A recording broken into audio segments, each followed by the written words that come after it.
We saw the inmate. Oh my God. That small white speck trailing off into a field of green is believed to be him. 46-year-old prison inmate Gonzalo Lopez running away in his white TDCJ jumpsuit. Somehow, he was able to get up to the front of the bus and was able to overpower the driver.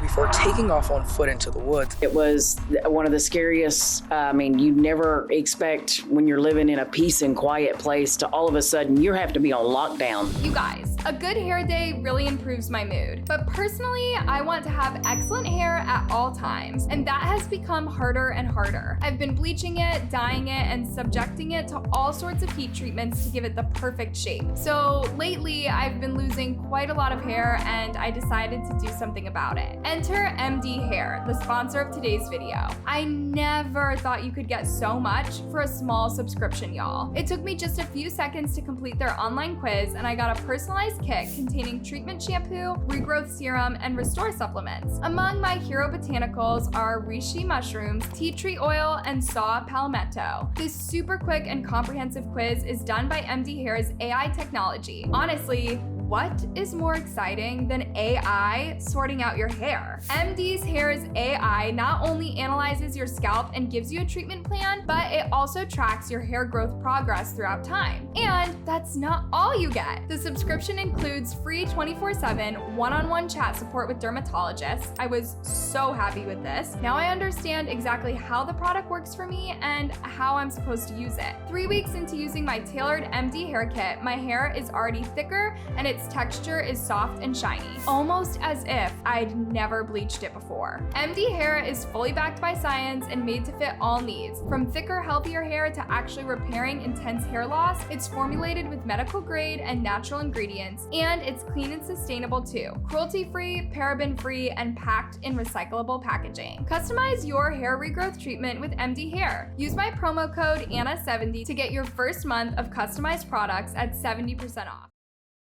Centerville is a small, tight-knit town between Dallas and Houston, with a small population below 1,000. This town is a place where families once felt safe and children played freely in the warm embrace of sunlight. But on June 2nd, 2022, darkness descended upon Centerville when a grandfather named Mark Collins and his 4 grandsons were brutally murdered in their family ranch house. The killer was Gonzalo Armillo Lopez, a fugitive who was on the run after attacking law enforcement and escaping from prison. But who was this man? How did he manage to escape from prison? What drove him to murder an entire innocent family? And how could this nightmare have been avoided? These are some of the questions that we will try to answer in this video. Lopez is an individual that is dangerous. He has a disregard for human life. That's obvious from his convictions. Gonzalo Armillo Lopez was born in Weslaco, Texas, on February 10, 1976. He had a troubled childhood, growing up in poverty and witnessing violence at home. Like a lot of people with a difficult childhood, Lopez would then turn to a life of crime from an early age. His criminal record dates back to his early teens, and by the time he was 18, he had already been arrested several times for assault, theft, and illegal substance possession. It was kind of like a recipe for disaster. Lopez's criminal activity started getting out of hand in 1994 as he continuously got himself into more and more trouble. 2019, TDCJ documented an assault on another inmate with a sharpened piece of metal. In 2018, Lopez was disciplined for having a cell phone and a charger.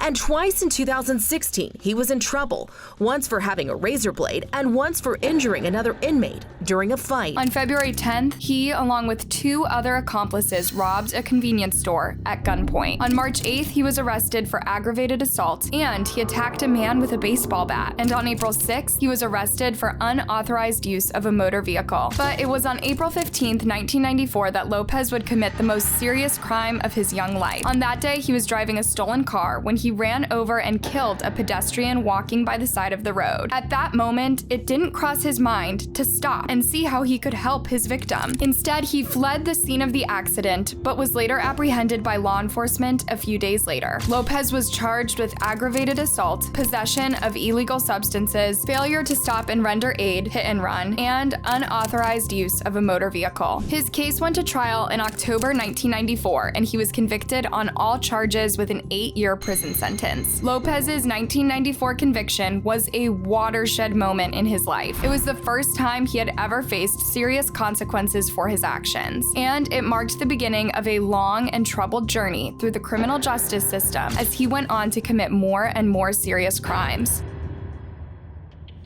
On May 11, 2004, just months after his release from prison, Lopez was a passenger in a speeding vehicle that was pulled over by 2 sheriff deputies in Zapata County, Texas. The driver of the vehicle did not stop. He sped away, leading to a high-speed chase by the officers. During that chase, Lopez and the driver fired multiple times at the officers, but it wasn't clear if they intended to scare them away or kill them. But none of the officers sustained any injuries. Shortly after then, the duo abandoned the vehicle and fled on foot, but the driver was captured a few days later by law enforcement. He was charged with attempted murder of a police officer and was sentenced to 60 years in prison, but Lopez was still on the run. Now, you might think that as a wanted fugitive, Lopez would try and lay low and avoid trouble for some time, but that's not what happened. He continued his criminal activities as if nothing had happened. One of his crimes during that period was particularly shocking. On March 23, 2005, Lopez teamed up with another crook named Rick to break into the home of a 37-year-old man by the name of Jose Guadalupe Ramirez in Weslaco, Texas. With guns in hand, they threatened his wife and dragged him with them into a red car they had come with. They took Jose with them and left his wife behind, but not before warning her not to call the cops. A few days passed with Jose's wife calling the police, and within those days, she received several phone calls from her husband who told her that he was okay. He told her not to do anything and he'd be back soon. But he never came back and the calls stopped coming. That's when she finally reported the kidnapping to the authorities. Now, let's think about this for a moment. Firstly, the fact that Jose was tied up and violently taken away from his home. Secondly, his wife didn't alert the authorities because she was threatened by her husband's abductors not to call the cops. And thirdly, while her husband was still missing, she was receiving calls from him telling her he was okay. But then she only decided to call authorities the moment the calls stopped coming. I mean, for something like this to happen, it means that the woman knew something and that this was not a normal kidnapping case. It was something much more sinister that involved a lot of secrets and lies.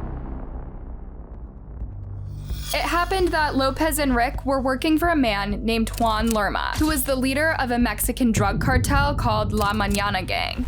Yes, Lopez does have a long history in dealing with gangs, both on this side of the border, on the other side. It was Juan who sent them on the mission to break into Jose's house and abduct him, because according to them, he owed the cartel about $40,000 in drug debt, which for some reason he had not been able to pay back. So on that day, Lopez and Rick tracked down Jose to his home, where they broke in and abducted him. They took him to Lopez's mother's house, where they tied him and kept him under a shed in the backyard. They brutalized him for days to make him reveal where he had hidden the money or drugs, but when they found out that he didn't have either of what they wanted, they called his family again, demanding a ransom for his release. In a desperate attempt to save him, Jose's family gathered all the money and valuables they could find and filled 3 trucks with them. They then drove to a remote location where Lopez and Rick had asked them to bring the money and items. After handing over all they had, they hoped to see Jose alive, but unfortunately, Lopez and Rick had no intention of letting Jose go because they had received orders from Juan to kill him. So they drove back to the shed and finished him off with a pickaxe. They buried his body in a shallow grave nearby. 2 months passed and nobody saw or heard anything from Lopez and Rick, even though the authorities had declared them wanted. They managed to evade capture for that long, and in their mind, they must have thought they had gotten away with the murder. But in April 2005, the FBI received a tip from a confidential informant about their whereabouts. The intel led to the capture of Lopez, who was taken into police custody, where he was identified by Jose's wife from a lineup. Since she had witnessed the kidnapping, she recognized Lopez as one of the assailants. She gave her statement to the police, accusing him of killing her husband. Using various tactics, the investigators interrogated Lopez, but being the hardened criminal he was, getting him to talk was not easy. However, he eventually cracked and admitted his role in the crime. He also agreed to lead them to Jose's body in hopes of getting a lighter sentence. But there was one thing Lopez refused to do, and that was name his accomplice. He said he didn't know who Rick was or where he was. He claimed that he had only met him once through Juan and that he had never seen him again after after that. But the police didn't believe him. They suspected that Lopez was protecting Rick or that he was afraid of him. So they continued to pressure him, but he wouldn't budge. Meanwhile, Rick was still on the run. He probably knew that Lopez had been arrested and that he might have snitched on him. So he decided to lay low for a while, hoping that the heat would die down. However, on February 14th, 2006, Valentine's Day, Lopez's trial for capital murder began. It was a short and swift trial as the evidence against him was overwhelming. He had confessed to the crime and even led police to where they had buried Jose's body in a shallow grave. So the jury didn't take long to reach a verdict on February 16th when he was found guilty of all charges and sentenced to life in prison without the possibility of parole. Lopez was convicted of kidnapping and murdering an individual, torturing that person and then beating them to death with a pickaxe because they didn't pay a ransom. While in prison, Lopez's past started catching up with him as authorities learned of his involvement in the 2004 car chase and firing at police officers. Despite the fact that he was already serving a life in prison sentence, Lopez was charged with attempted capital murder of a police officer. On December 13th, 2007, he was found guilty again and slammed with another life in prison sentence. For someone serving 2 life sentences and was certain to spend the rest of his miserable life in prison, you'd expect him to make the best out of his days in prison, but he didn't. Instead, he continued to get himself into more trouble. Lopez didn't care, probably because he had nothing left to lose at that point. I mean, he was only 29 years old when he received his second life sentence, but he had already wasted his youth and his life in crime and violence. He had nothing to look forward to except spending the rest of his days behind bars. But everything would change on May 12th, 2022. On that day, Lopez was being transported from the Hughes unit in Gatesville, Texas, to the Estelle unit in Huntsville for a medical appointment. He was one of 16 inmates on the bus, all of them convicted of heinous crimes. But Lopez was said to be in a separate, caged area of the bus reserved for high-risk inmates. What the officers didn't know was that Lopez had a shank, a sharp weapon made from metal, hidden on his body. And somehow, he managed to evade the security checks that were supposed to strip him naked and search every inch of him. According to the police report, Lopez freed himself from his handcuffs and leg shackles using what looked like a handcuff key hidden in his mouth. I can tell you that he had restraints, and I'm not going to get into specifics, but obviously he was able to remove those restraints. He then cut through a metal door that separated him from the driver and the front seat officer. He crawled through the hole and launched an attack on the driver, causing the bus to swerve and stop. Immediately, a fight ensued between Lopez and the officers, but Lopez managed to overpower them and take control of the bus. He drove away, but not for long as the officers kept firing at the bus until they hit the tires, forcing it to crash about a half-mile away. Somehow, he was able to get up to the front of the bus and was able to overpower the driver. Leaving a guard before taking off on foot into the woods. Now immobile, Lopez ran out of the bus and into the woods. He's in the woods! From where he vanished into the woods. A woman driving with her son on that road that day recorded this video of Lopez as he fled into the woods in his prison jumpsuit. We saw the inmate! Oh my god. It was said that the officers around did not put any effort into chasing him even while he was still within sight. He ran towards the house. You think? Yeah, somewhere near that house. So whoever's in that house might want to be careful. By the next day, 24 hours after his escape, Lopez had made it to the list of Texas' 10 most wanted fugitives. Another fugitive is on the run, a murderer so dangerous that just within the last few hours, authorities have added him to the state's top 10 most wanted fugitives list. His name is Gonzalo Lopez. The investigators knew exactly who they were dealing with. He had killed before, and they knew he could kill again. And authorities had offered a $50,000 reward leading for information to his arrest. The authorities warned the public, especially those within the search area, to be alert and very cautious. By now, hundreds of law enforcement officers were searching the area with drones, heat detectors, and horses to track him down. Gonzalo has been on the run now for about 48 hours.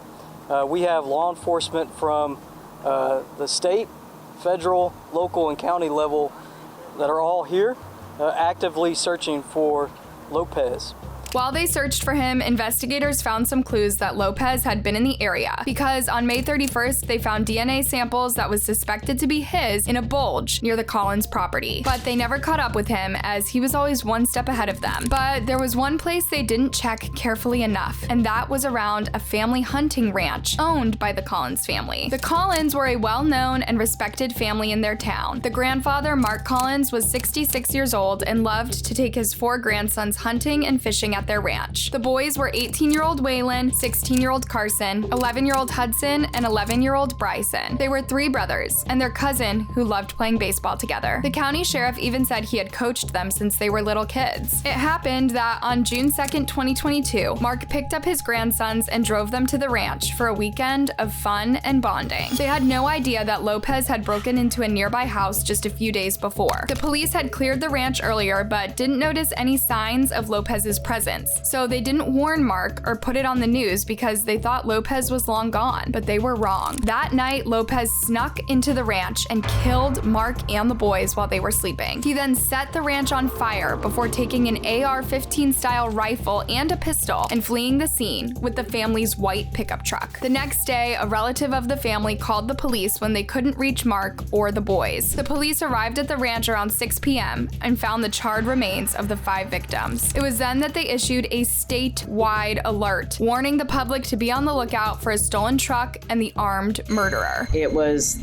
one of the scariest, you never expect when you're living in a peace and quiet place to all of a sudden you have to be on lockdown. The residents were shocked and outraged by the news because the Texas Department for Criminal Justice, TDCJ, had already told them that Lopez was no longer in the area after the initial 3 weeks of search. TDC agents, they told us that pretty much that they had a good lead that he was down in South Texas.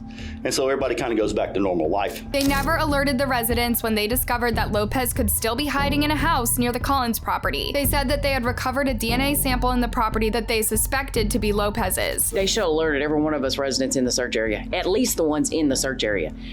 So that we could at least known to lock our doors back. They felt this ugly situation could have been avoided if the authorities had informed them that Lopez was still on the loose. Heartbroken for the family, but angry that it could have been prevented. The Texas Department of Criminal Justice admitted that they had collected a DNA sample from a buggled cabin near the Collins property. But instead of alerting residents in the search area about the monster's possible presence in the area, the state agency said that they were waiting for evidence to be processed. It was not until June 2nd that DNA results came out, and obviously they were matched to Lopez's DNA. But by then it was too late. The family had already been murdered. One woman recalled how she and her children were swimming in their pool just a few miles away from the ranch. She said that it could have been her house that Lopez chose to invade. In fact, it could have been anyone's house. Another woman said that she pleaded with the police and the investigators to warn the public about Lopez, but they refused and instead told her that they didn't want to cause panic or interfere with the investigation. But knowing how dangerous Lopez was, the investigators should have at least alerted the residents to be on the lookout while they processed the DNA sample. If they had done that, maybe Mark and his 4 grandsons would still be alive today. If Mr. Collins would have known he was still in this area,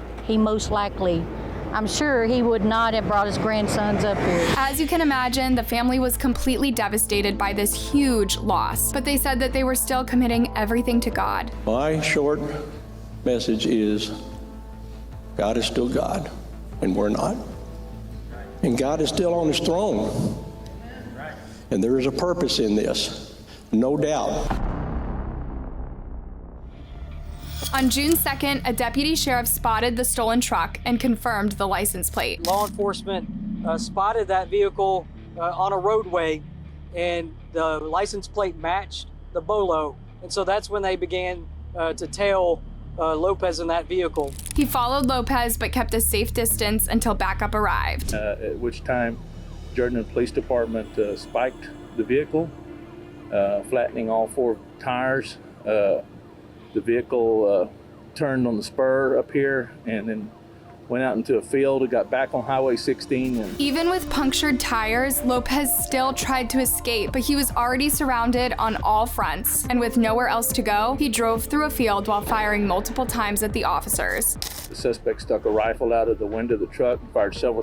His bullets hit a patrol vehicle's windshield, but no officers were harmed. Soon, he lost control of the truck and crashed into a pole, but he still got out and continued firing at the officer while trying to escape on foot. He exited his truck. He fired additional rounds. Unfortunately for him, or should I say fortunately, he was killed in the gun battle as the officers returned fire. Gonzalo Lopez exited the Chevy Silverado with a firearm and engaged law enforcement officers who engaged back and ultimately killed Lopez. 4 days later, the Texas Department of Criminal Justice announced that they would suspend inmate transports until they've reviewed their procedures. This is a terrible, terrible wake up that security of inmate transportation is taken too lightly. But many questions remained unanswered. How did Lopez escape from the prison van in broad daylight? How did he evade the police for so long? Was it an inside job? Was someone helping him? To answer these questions, the Texas Department of Criminal Justice conducted an internal review of the escape in collaboration with CGL Company for an independent review. Both reports found the correctional officers who worked at the Hughes unit, where Lopez was housed, and who were with him on the bus, had violated many standard procedures that eventually led to the breakout.